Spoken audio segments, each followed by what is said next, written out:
Good morning. Saturday the 10th of August. So where are we going, Churchy? Hi ho, we're off to Dundee we go. So we're off to Dundee. We've never been really anywhere over the west coast, east coast, sorry. Edinburgh.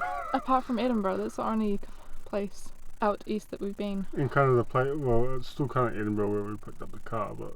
Yeah, that was Edinburgh where we picked up our new car that we've had for a while, but I don't think we've actually told anyone that we have this new car. Probably not.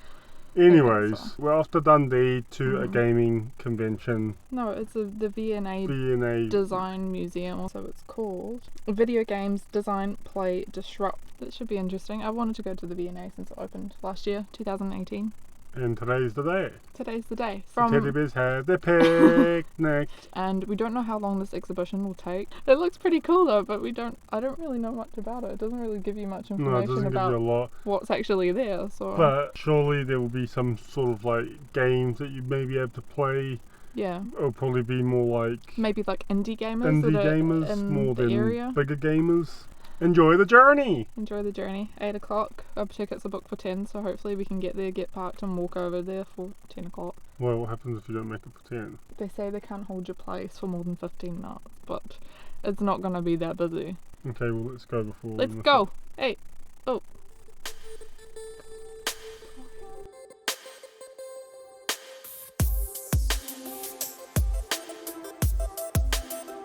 In 2014, Dundee was crowned the UK's first and only City of Design by UNESCO. As well as being steeped in history, Dundee is known for its jute, jam and journalism. Alongside the 3 J's, a fourth has emerged, the joystick. Dundee is home to some of the best design universities in the UK. Successful titles that came from the city in the 1990s include Grand Theft Auto and Lemmings. Needless to say, there is now a thriving video game industry in Dundee, with 32 games companies listed, making it one of the largest in the country. So the V&A is like over there, can't really see it right now, and that's the Tay Bridge. And hopefully you can hear us alright, because this is the first time we've used this mic. With the muff on it. No, we haven't really used it out and about at all. We're heading over there soon. To the VA. To the V&A. And we'll maybe come back here later. So you can actually walk across this bridge. Where is she? Where did she go? She's actually walking across. You can actually walk across it. And it goes for miles though. Why would you want to walk across that though? And then maybe you have no other V&A's right means there. of transport. I suppose. It's like dead in here.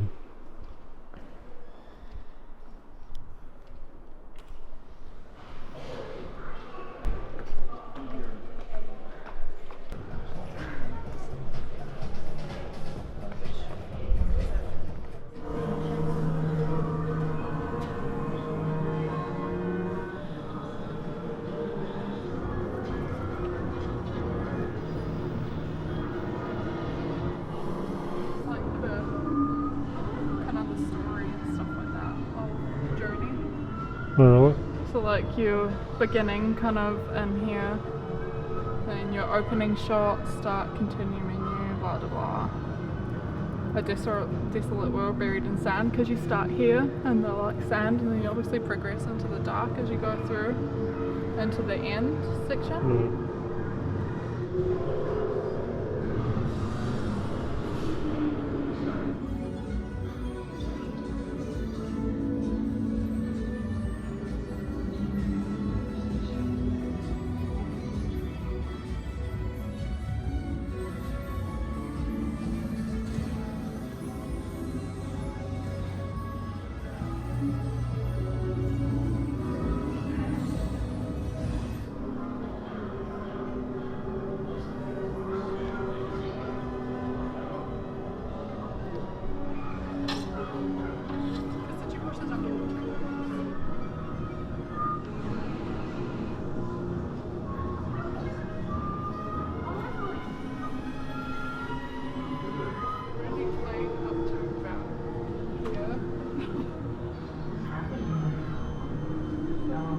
Oh, so you haven't finished the game? Gameplay? You sacrificed the few to save the many. It's kind of shitty. Yeah.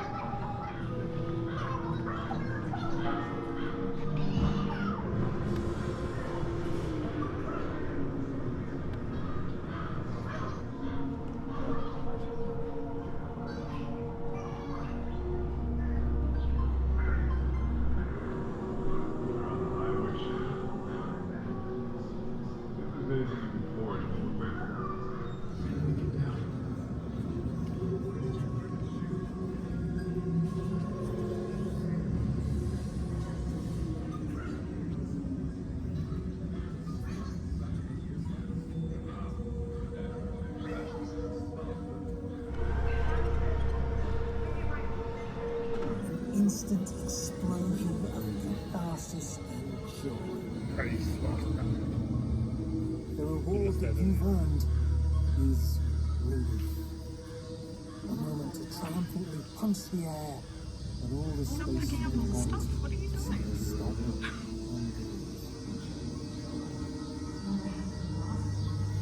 Into the force you find.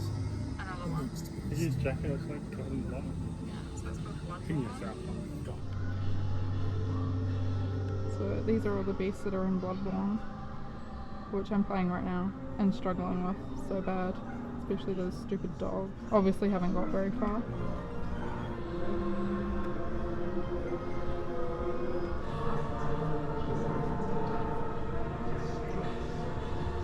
There isn't that many weapons as far as I know.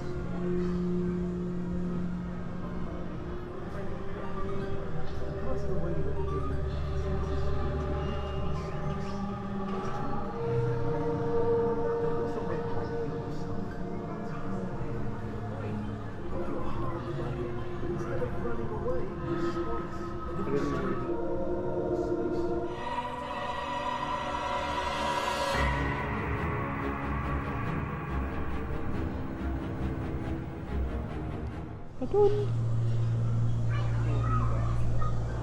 Oh, still a shoe.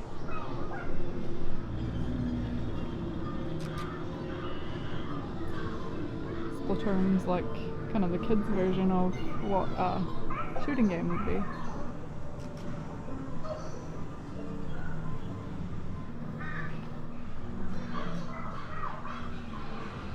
It's pretty interesting actually, yeah. Yeah. Like, gives you like some little concept art and more details about the game and where they got their ideas for the game and how they made the game and how to play. Tap the food to rotate, drag food onto plate, make sure to stay within the calorie target and fill the entire plate. You have 30 seconds to decide what you want to eat. Okay. Oh, it's like you need to put this here and then that. Oh no. Put that in here. And then got some orange. And then this is really hard to do one-handed. Okay. Cheese. Hey cheese, go in there. Yum yum yum. Eat it all up. Still not hungry. Jenny's a hungry bitch.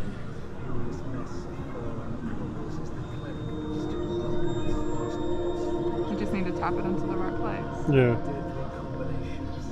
Alright, and it keeps changing. That's pretty fun. Why don't they offer this for Android and iOS? Her arm, other arm. Shut up. Yeah. She's got a, oh yeah. Look at her dance. Yeah. But if you're able here to keep your cool, to fight, Oh. Not a great workout, unfortunately. So this game's called Consume Me. Never seen this before. Made in New York for iPhone. Maybe all different. So they got like a Tamagotchi, look.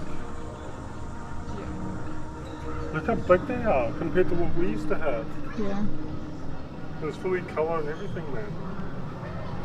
There must be a Japanese one. Yeah, it is. Look at the writing on the box. It's Japanese. They always get the better stuff.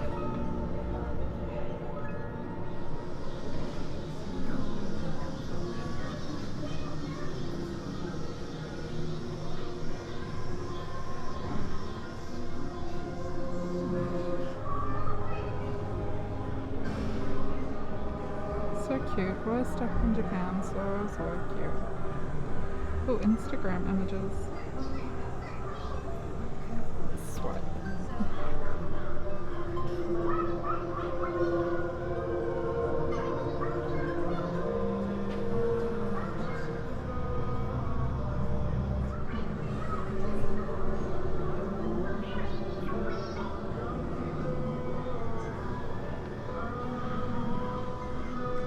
Must be like all the concept stuff.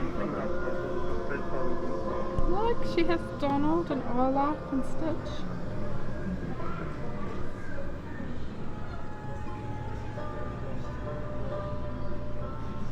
so cute. I've never heard of that before. Hmm?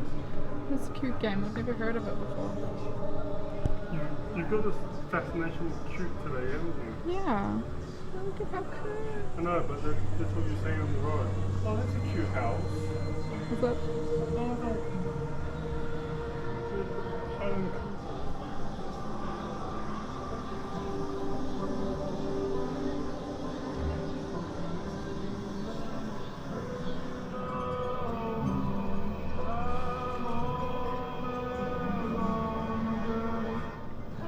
I never thought I'd see Troy using the pink phone. Didn't do anything. It says listen to the river guide. You must have dialed the wrong number. Well, the number's there and the number's there, so... It's a hang up. Right, 270157997. Anything? The number you've dialed is not real.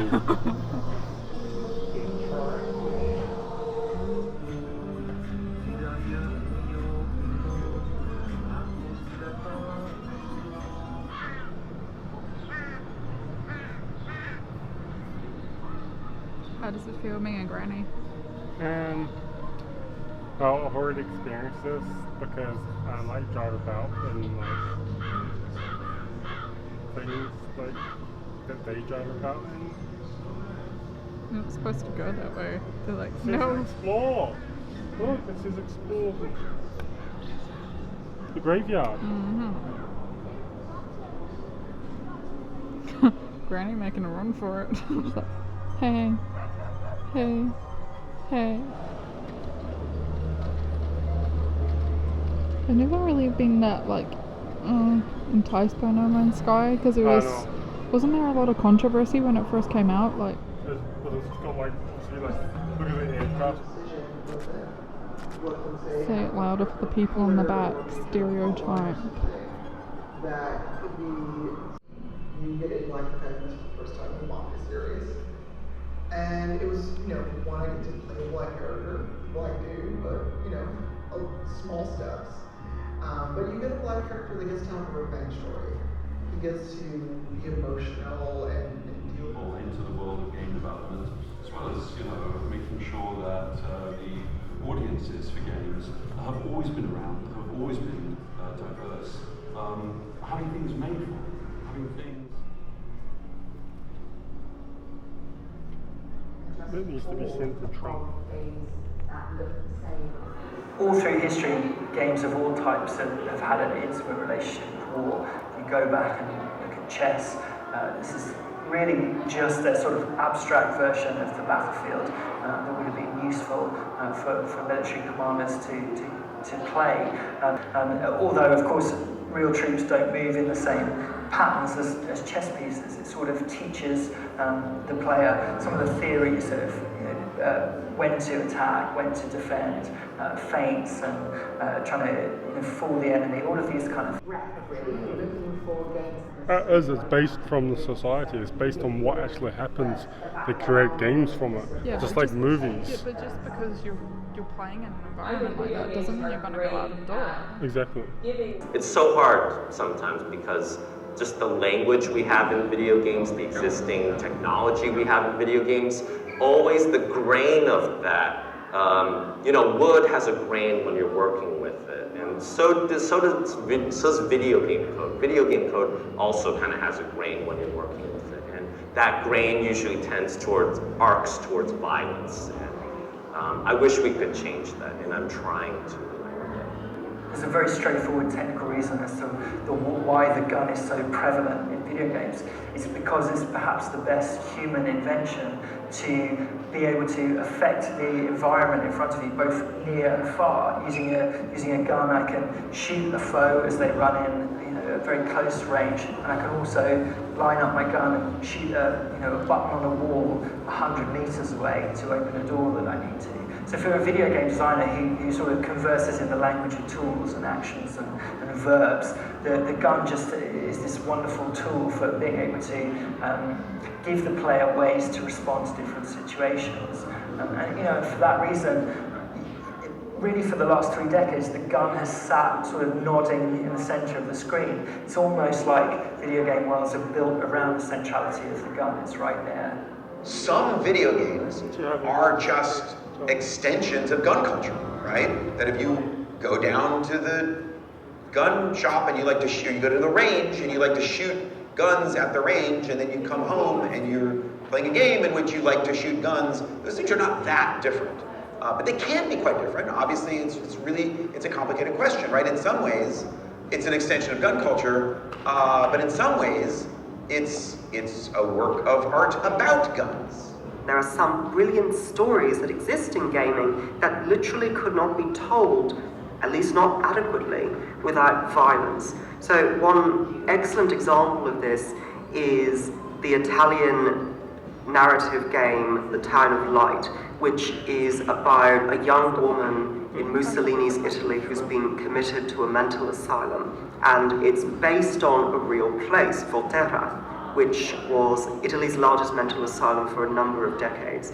And this game is meant to tell a sort of composite story of actual young women who were interred in Volterra and their experiences at the hands of oftentimes sexist, rapacious, murderous, even staff. And you cannot tell that story without these rather grotesque scenes.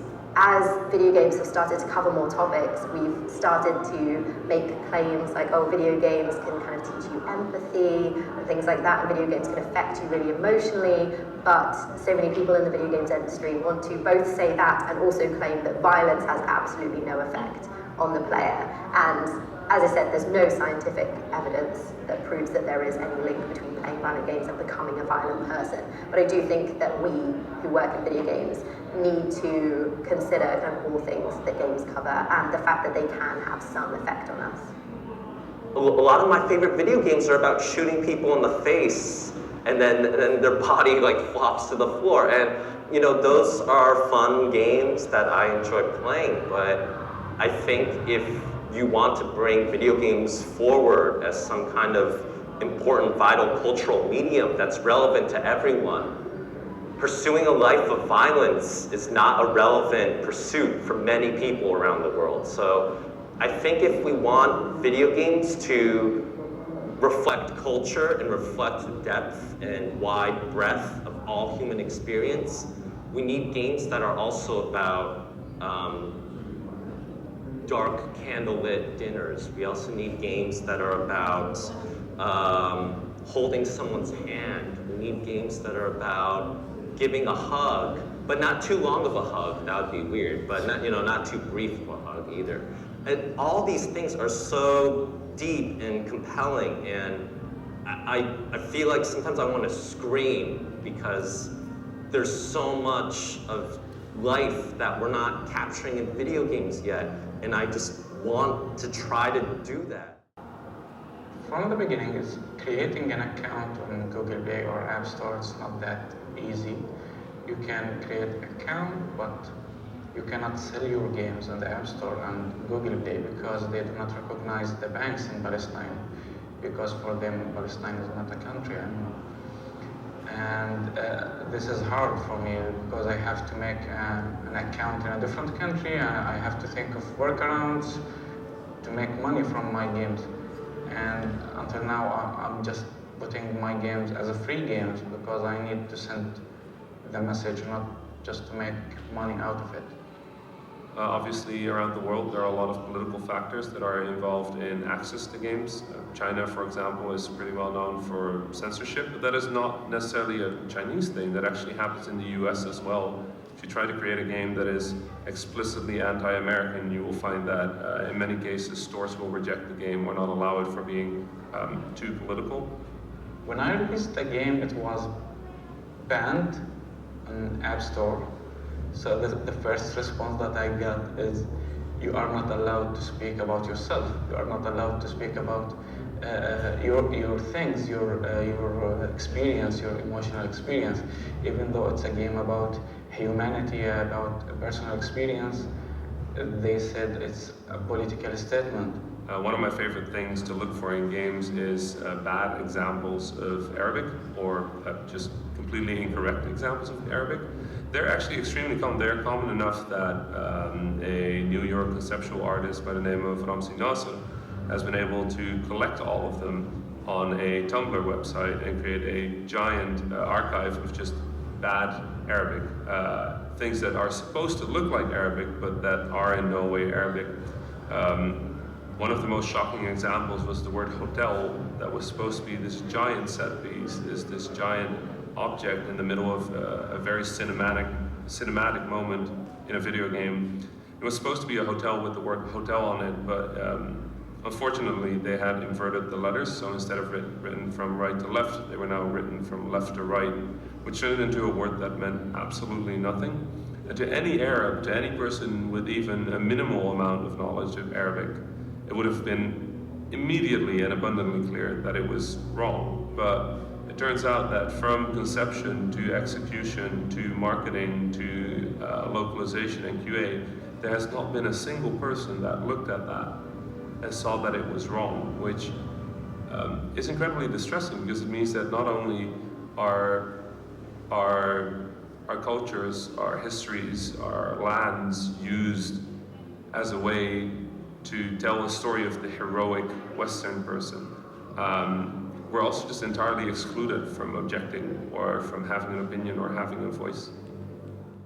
The International Game Developer Association runs a survey every year, and this year the stat came back that 68% of the industry of self-reported people in it are still white and male.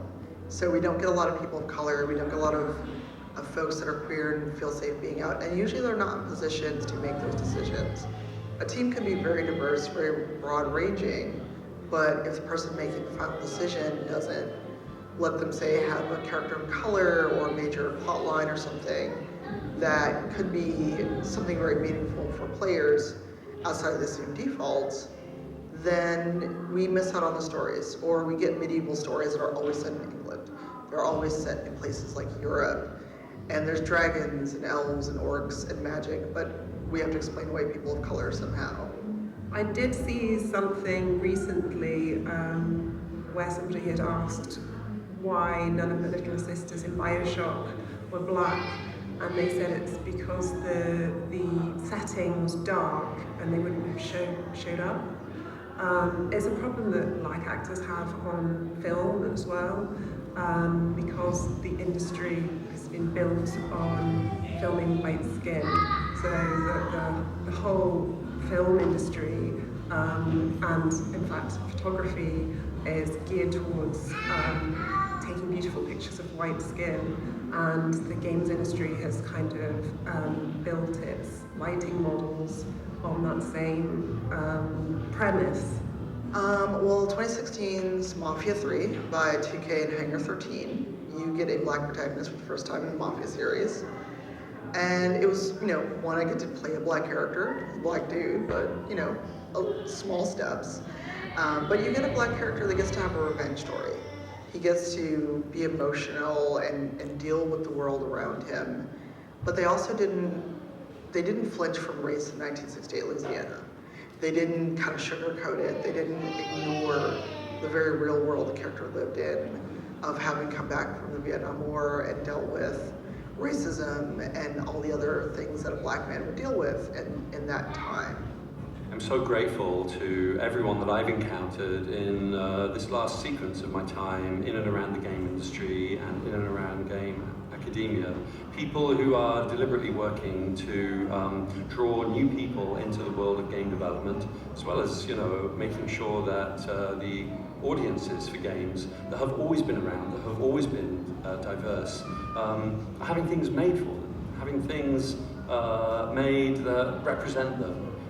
Where people can see themselves in a game. I'm just bored of games that look the same and star characters who look the same and act the same and don't really have any depth to them. I obviously quite like playing as a woman because I'm a woman and I can kind of relate more to that character, but I don't mind playing as male characters either. I'm just looking for breadth, really. I'm looking for games that have different kinds of characters in them.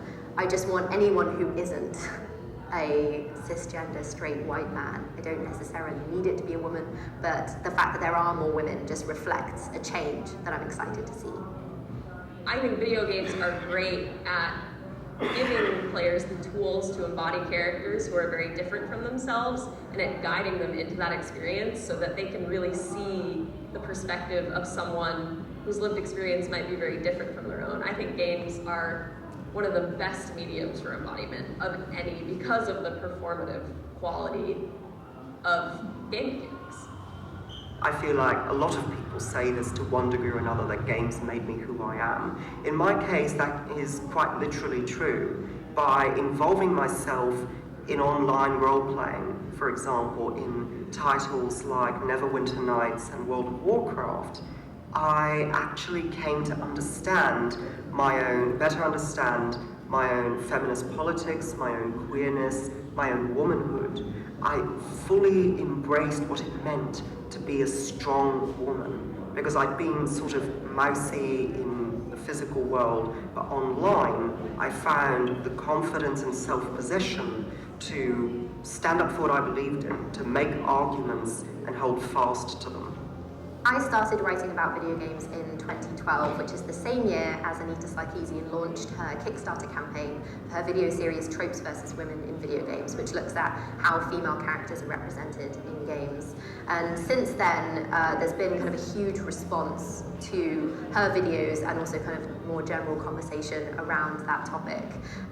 That means that developers and publishers have started paying attention in a way that I don't think they were quite as much before. Obviously, this conversation has been happening for years, probably since the industry started, but I think that the amount of awareness raised by Tropes vs. Women in Video Games and the conversation around that just meant that it became such a huge thing that it couldn't be ignored anymore.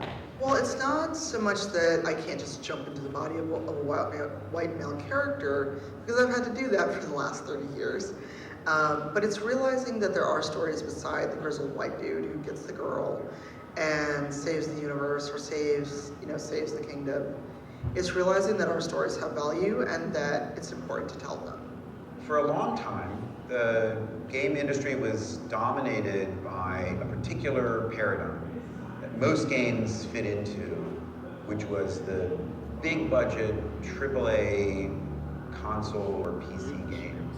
And that was the standard model for how things were made.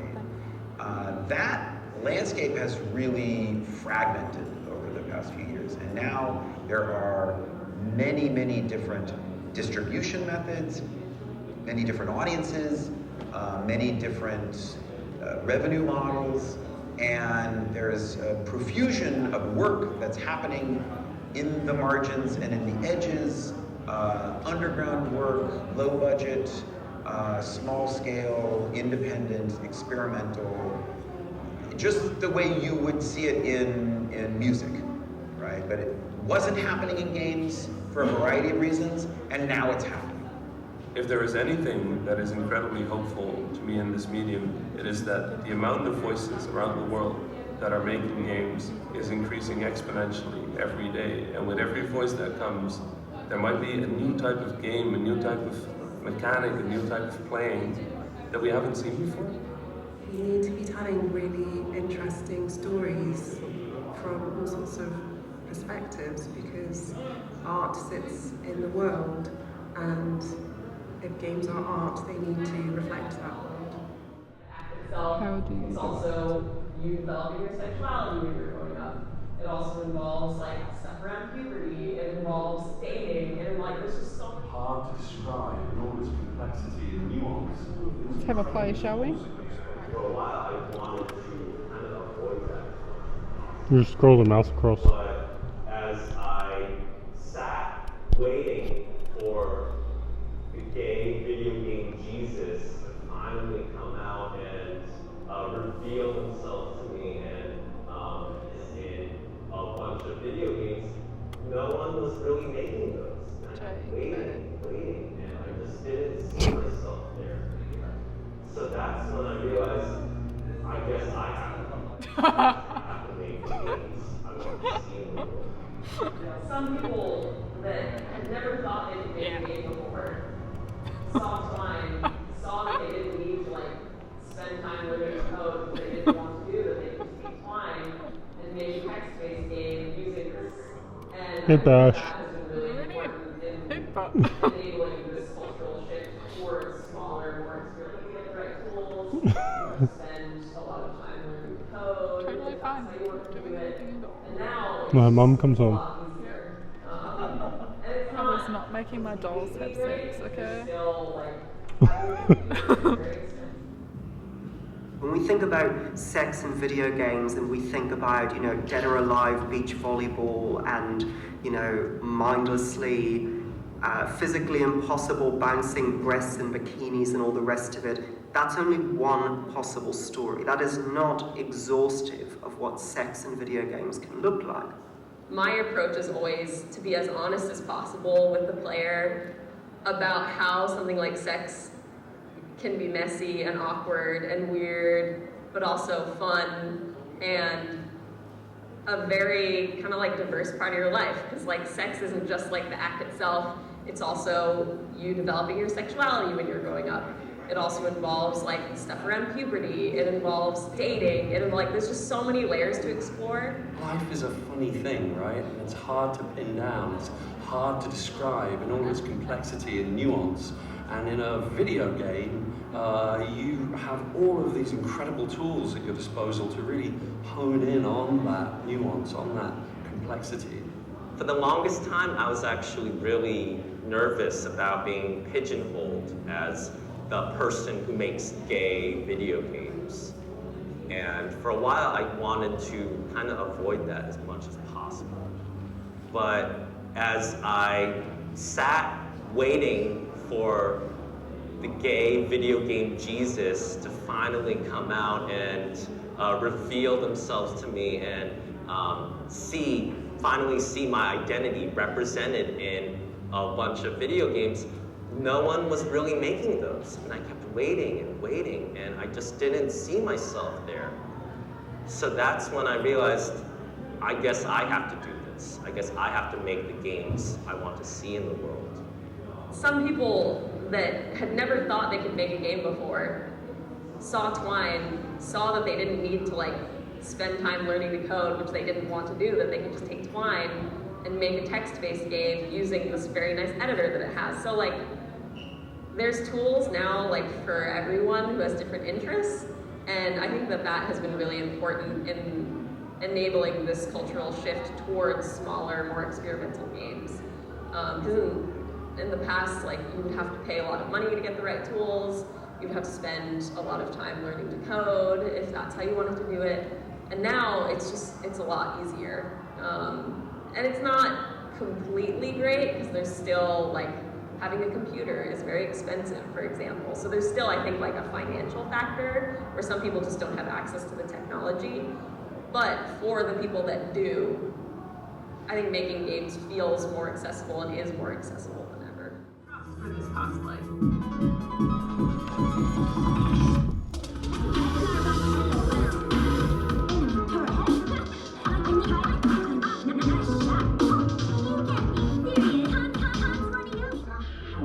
Today I bring you the Diva custom PC.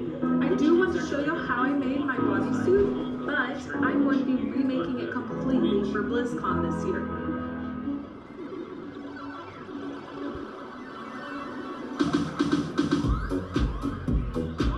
Minecraft, and this one has to be the most detailed one yet.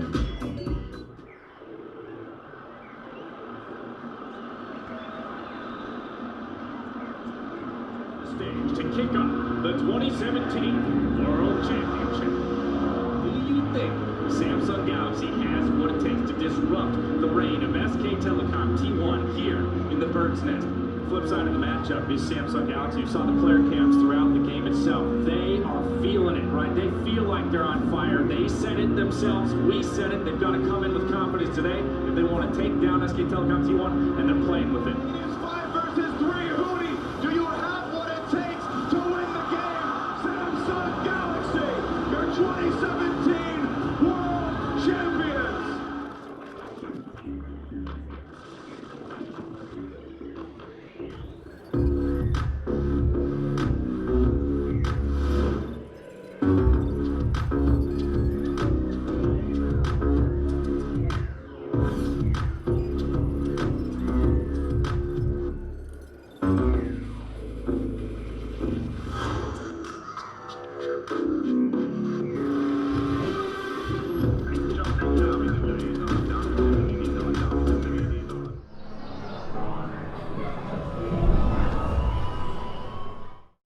Ooh, retro games.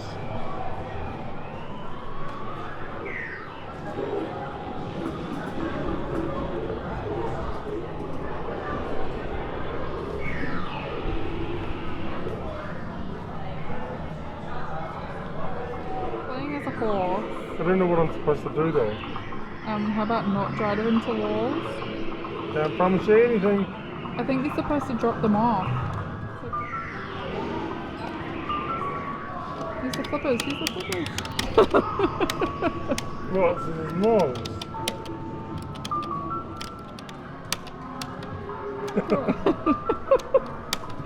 Oh, that is one weird game of pinball.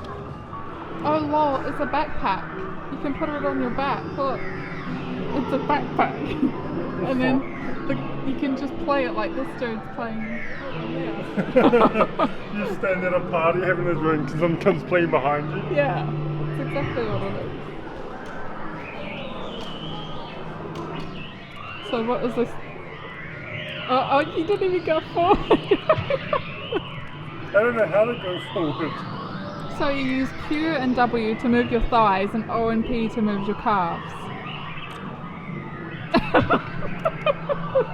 I know, I get that, but why is he moving backwards? Oh, you did. Oh, press spawn. No, press Q and then P and then W and O.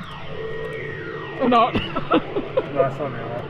Someone's done 9.3 meters. I know, I don't know fucking how. Oh, look, you got a little bit further. That's a grass. Oh. Baby, I love you. Will you marry me?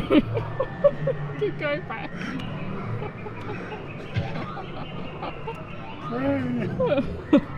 Hey, to Jeebus. No. Ready, set. I wonder what the meaning of life is. And in this position. Yes. It's not as easy as it looks, right? So Emma was laughing at me, now it's time to laugh back at her.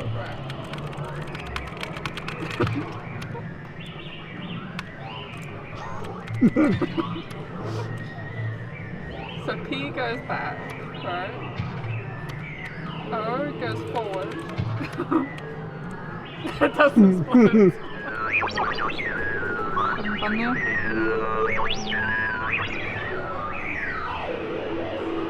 So Troy's quite enjoying this.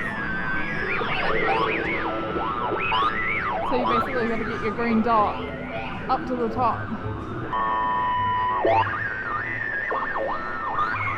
I can't keep up.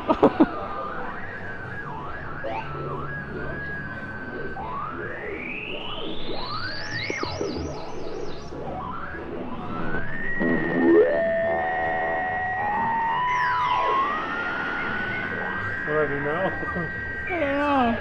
Oh wait, they're at the top, the red ones. And one at the end. No.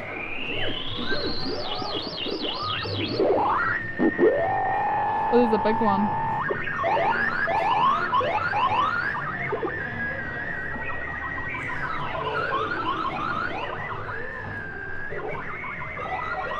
Keep going. You made it.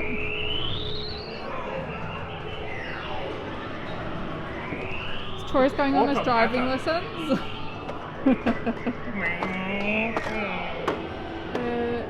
Oh, you're shooting a taxi. That can't be good. Is it in Australia? It is too. Are you going to Uluru in Australia? That's where you're going. Or use the brake pedals or something.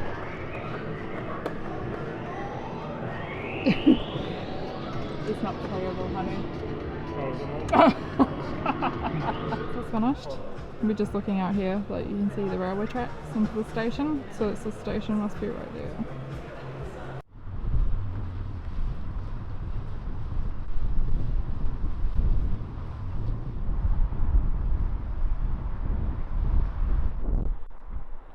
I'm going up there.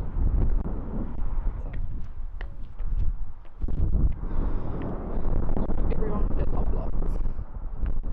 This is the V&A there. Bridge.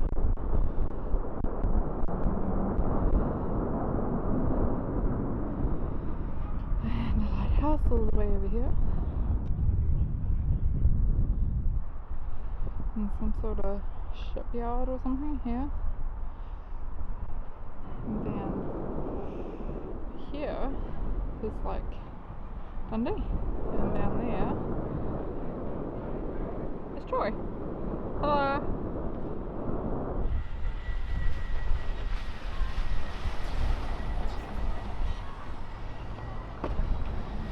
Lunch, and now we've discovered this old wreck on the way to the Unicorn, which is over there behind Troy. Say hi, Troy. The Unicorn is this. Hi, Troy. the Unicorn's this boat here, and we've found this place which does water sports, so there's someone going now.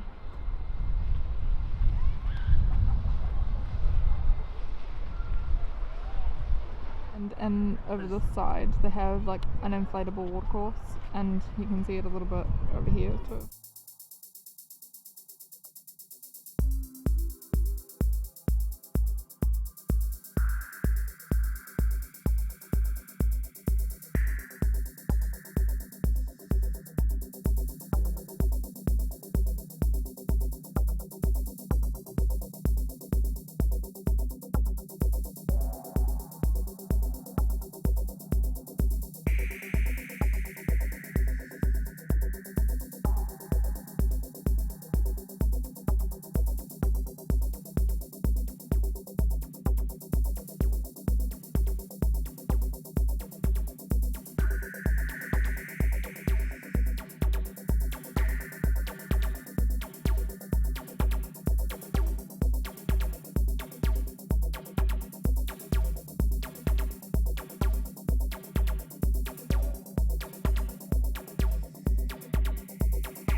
Okay, so we're finally home.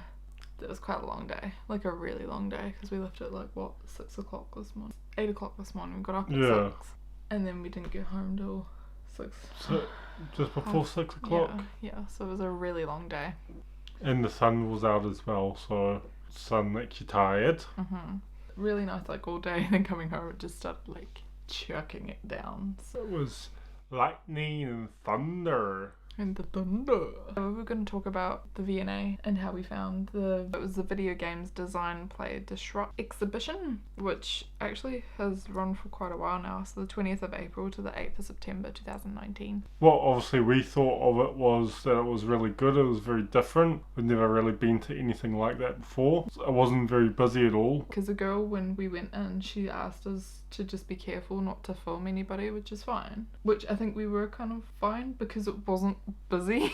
Yeah, it wasn't busy enough to get people in the footage, which we don't want people in the footage anyway. And I think because there was so much like hands-on stuff, that like there was a lot of listening things that you just put the headphones on for, but there was a lot of interactive things as well, like games that you could play from kind of indie studios, I would say. But then a lot of AAA stuff as well, made by bigger developers. So we got a couple of things while we were at the V&A. Will we start with the free stuff? We like free pamphlets and stuff because they're really good to remember your time. We're also looking at doing something. A secret super special mission next year. We'll be talking about that at a later point, and we'll give you a bit more information. The stuff from the V&A and Dundee and stuff like that will go into our memory box. First thing we have is a map from the V&A because, I don't know, I just collect junk like that because I think it's appropriate. We also have like 99 things to see and do in Dundee, which is a free pamphlet as well, like all about the free pamphlet. And which we probably didn't do any of them because we spent most of the day on the waterfront. Yeah, we did spend a lot of time there, but it's really nice. It was so peaceful, quiet, modernised kind of thing. Yeah, it was quite modern. Plenty of places to eat as well. Yeah. Not just your good old McDonald's and KFC and that. You actually had McDonald's. Yes, we did have a McDonald's for lunch. They had a lot of wee coffee shops and like more independent restaurants, rather than having these big fancy chains. we really enjoyed it there. Like, it was really, really good. I would go back in a heartbeat. Just like the highlights of the exhibition that we went to and the stuff that we bought. We tried to buy souvenirs whenever we go to somewhere like that because, you know, there's a chance that we probably won't go back in the future. Although it's only an hour and a half away. But we might not go back to the V&A to go and see something. Like, it was just that there was an exhibition on that we really wanted to go see. Emma's going to start off with what she brought. Hear me out. I bought a lenticular postcard for the exhibition. I think this was £2. Everything for the video game exhibition was on sale. And then you can go anywhere without buying some sort of pin or badge. Those were £1 each. And then I got the video games book that kind of covers like all the games that were in the exhibition on there. So £15, which is kind of expensive, but a lot of the stuff that was in the exhibition is in here as well. A lot of the stuff was really cool. Like, it had like a lot of concept art, stuff that they used, and like what the artists' journals looked like, and heaps of stuff. So that's a lot of that's in here, but some other stuff too. I also got a different book as well. This is Get Coding. So although it's supposed to be for kids, basic kind of programming, which is still some adults don't obviously know how to do programming. I've had a quick read through it and it does seem quite interesting. How to build a web page. Like, we were never taught coding at school because it just wasn't a thing back then. So this is like, it's really basic stuff, but it's probably really helpful as well. I mean, we're not really old or anything like that, but we were never taught coding at school, so it's not like we've had that head start like kids nowadays have. But like, when you go into, say, Waterstones and you look at the computing books, it's like, whoa, slow down, like, I don't get what you're talking about right now. So that's probably like, this is like entry level. Like, it's still, everyone's gonna start at the same place. I think the way that it's laid out makes it easier to read, like, because it's for kids. It just, I don't know, it just looks better than a whole bunch of junk like on a page. And there's artwork in there as well. Just text and text. It's actually like a bit more fun to look at and easier to read and understand. Kids at heart. At the end of the day, what we thought of Gaming Expo at the V&A in Dundee was really, really good. Yeah, I think I would give it actually like a 10 out of 10. I was really surprised. I didn't know what to expect. We also experienced, we done a recording of speakers that talked about different areas of gaming, like how it affects the violence in games and stuff like that, how it affects people in real life, gender and stuff like that as well. Race. Your skin colour, ethnicity, where you're from. There was a Palestine guy who couldn't release his game because he lived in Palestine, and the Google and App Store, the Apple App Store, didn't recognise it as a country. So you got obviously all these kind of different issues, and it tells you a bit more like that. And then obviously the next room that we had gone into was beanbags. It had beanbags and kind of couches to sit on while you could chill out and just watch a big projector of fan art and some videos of League of Legends, Minecraft, gameplay and stuff like that. So it was really quite just relaxing and chill at the end of it. Like, it took us how long to go through it? Maybe 2 or 3 hours? I'd say about an hour and a half, but we did spend quite a bit of time in like the gaming kind of area where we were just playing the different games. Rating out of 10? Rating out of 10, I'd probably give it probably about 9.5. So ever in Dundee, or if you can, make it up to Dundee before the end of September to go to the video games exhibition. Totally recommend it. Get a bus, get the train. The train station's right outside the V&A, so it's really easy to get to. There's also a hotel right next door or across the road as well. It wasn't too busy of people or tourists as well. From what we expected, I think we expected it to be quite busy because it's obviously being so close to St Andrews. And Edinburgh as well. It's and not Edinburgh far as from well, Edinburgh. but no, it was very quiet and just peaceful, I think. Manageable. Apart from the McDonald's, was a bit. Don't go to McDonald's in Dundee. It's really good food. It's just like they don't have air conditioning in there, and it was just sweating like a beast. I swear to God, I had to. Even people, you could hear them walking about saying that their cracks are sweating. So that's got to say something. And if you do go, let us know how you find it. We'll be probably doing more stuff like this in the future. More just day trips, days out and stuff like that, closer to home. Scotland seems to be, like, although it's really popular, I think, like, individual day trips, like, people don't really post videos on. It's always like long vacations or Yeah. whatever, you know what I mean? Weekends Like, away. people would skip over places like Dundee because they want to go to Edinburgh. That's the video. It's us for today. Yep, it's all finished up. And that's Dundee. Yep, and I don't know where we might go next. We haven't really been up the east coast properly. That's kind of been like our first time anywhere on the east apart from Edinburgh, so I don't know. We'll see. It's to be decided. To be continued. But we are going to film our next trip announcement, which is actually coming up in like 2 months. It's actually quite scary. So, stay tuned. After this video, we might have a trip announcement up in a week's time or so. Yeah. Yeah. Hey. Feel the thunder. Lightning, feel the thunder. We'll just keep singing Anyways, random songs. within the expedition. Exhibition. We're going on an expedition to the exhibition. Yeah, whatever. I'm tired. Get down on it, do-do-do, get down on it. No. No.